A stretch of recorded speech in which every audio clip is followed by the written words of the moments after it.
Hey guys, I'm Omid. Before we start, notice that I'm not a native speaker. I'm gonna share knowledge with you.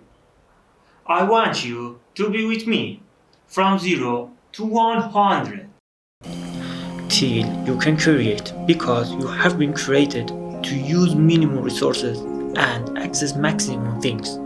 I wanna tell you that how to be an alchemist. From easiest idea, access the best result. You can achieve the highest income only with a camera and computer. Achieving a high social status is your right. And in this way, I do my best and support you. Well, a few days ago, I received my life in an accident as a gift from God. Maybe I have lost my job, but here in this channel, I wanna teach you that how to build your own life exactly like a carpenter.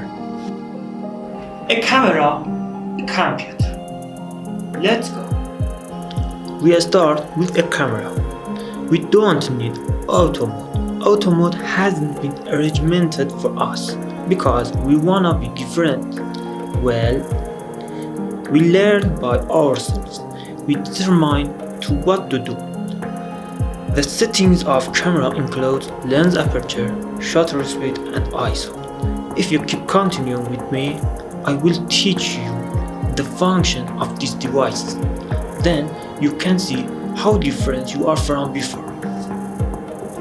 We start from exposure in photography. Exposure, the amount of light per unit area reaching a frame of photographic film or the surface of an electronic image sensor, as determined by shutter speed, lens aperture and sense luminance.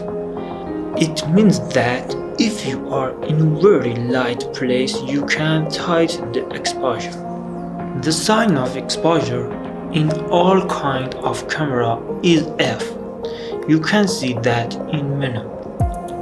Contrary to popular belief, the tightest aperture mode is f22 when the last light will reach the camera sensor, and the most light is f4 or 2.8 or anything that has been written on the lens of camera. In addition to light, the aperture has a direct effect on the depth of the field, which we'll discuss in the next part. I want you to learn aperture completely in this part, then escape to other parts, because we have to become a professional in this case.